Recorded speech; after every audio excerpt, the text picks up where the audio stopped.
Ready? Yes! Let's go.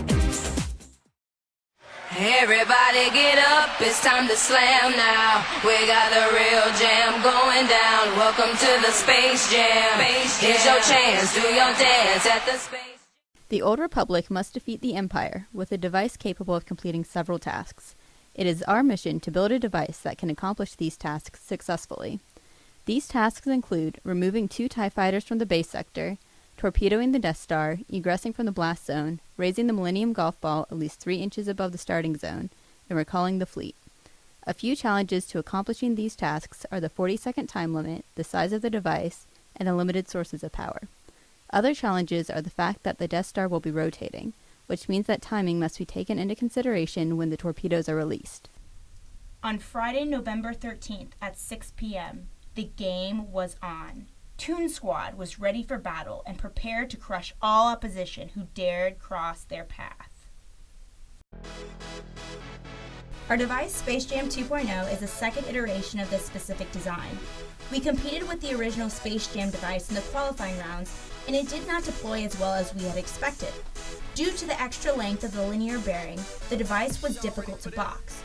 So at the last minute, we switched the angle of the tube track so that the device could be boxed. This new angle did not enable the subsystem to successfully deposit any torpedoes into the Death Star, which resulted in 0 points. Space Jam 2.0 implements 2 linear bearings stacked on top of each other, which minimizes space used during boxing, but allows the tube track to fully extend to the Death Star. The linear bearings are initiated via eye-hook pulley system powered by a double-spooled rotor, which pulls the system towards the Death Star. The tube track on the linear bearings is connected to a 45-degree elbow and a pinwheel at the end, which deposits the torpedoes into the sectors as the Death Star turns. At the end of 20 seconds, the motor reverses, which pulls the system out of the blast zone. During the qualifying rounds, a 3D printed spool was used for the subsystem. However, after testing the device, it was found that the plastic easily broke, which made the spool useless. Next, a 2-inch wooden dowel was used as a spool, but the wood was too soft and kept slipping off the motor. In the final design, Space Jam 2.0 used a Delrin spool and set screws to secure them onto the motor. The TIE Fighter subsystem consisted of 2 wooden arms hinged together. Wheels were attached to the end of the front arm with the end of the back arm hinged to the base of the device. A wooden flap extends from the back of the front arm and an actuator is placed behind it. The flap acts as a point of contact for the actuator to push the front arm forward. The activated arms continue to extend due to them falling under their own weight and the weight of steel blocks placed along the top half of each arm. These added weights serve to increase the potential energy to be converted to kinetic energy, thus increasing the momentum of the front arm as it extends. During the conception and testing of various incarnations of the TIE Fighter subsystem, various changes were made to make it more reliable and integrate better with the entire system.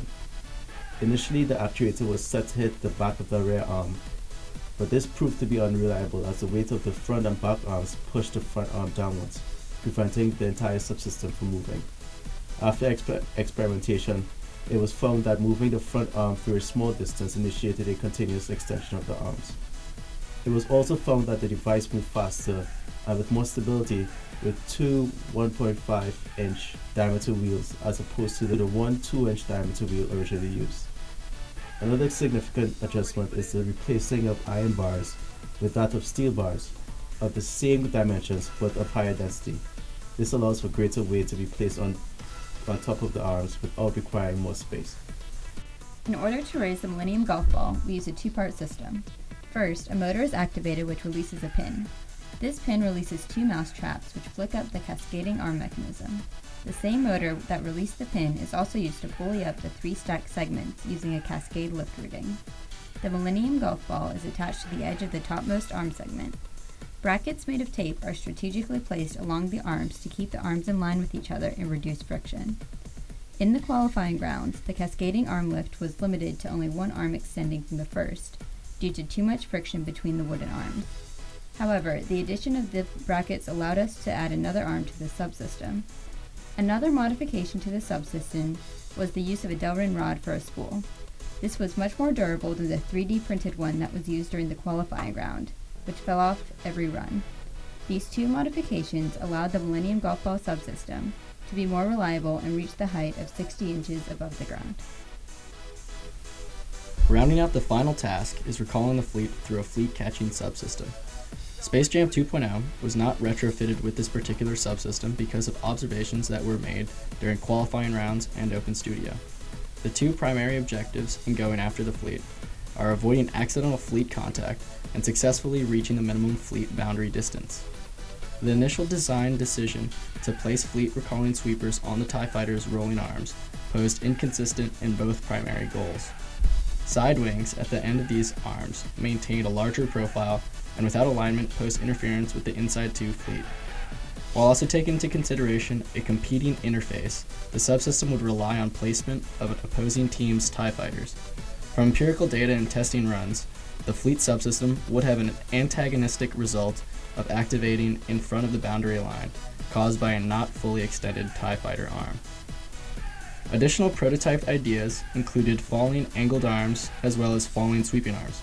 However, due to the time constraints, a finalized concept was not integrated. This decision allotted for a fully consistent and tested system of Space Jam 2.0 and avoided any last-minute interference. During the qualifying competition, Space Jam 2.0 received scores that resulted in a seed number of 34 out of 60 devices for the final competition. Before the final competition began, multiple judges circulated around the design review area to score teams based on ingenuity, presentation, and aesthetics. And out of 10 points, Space Jam 2.0 received 6.4, 7.4, and 7.7 in these categories respectively.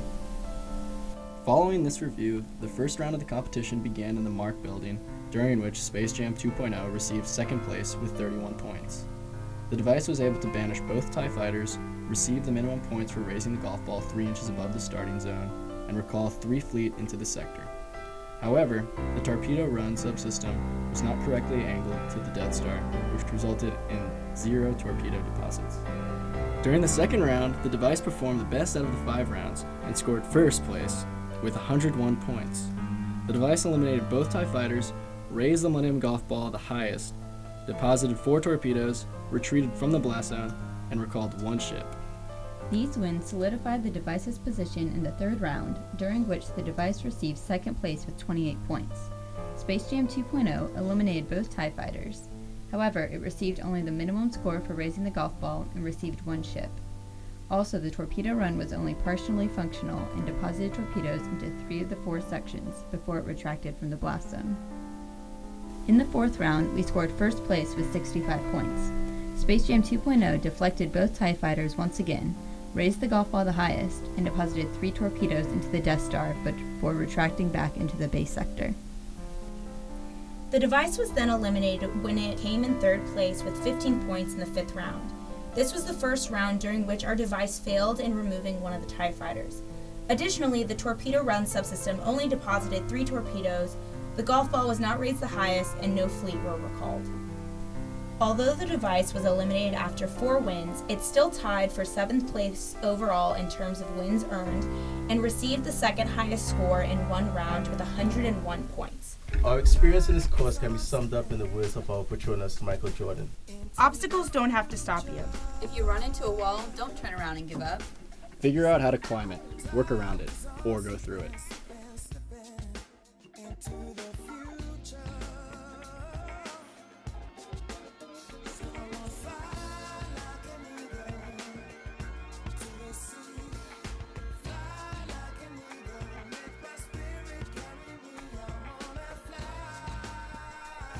Toon Squad out. Bye, everyone. See ya. Peace out. Later.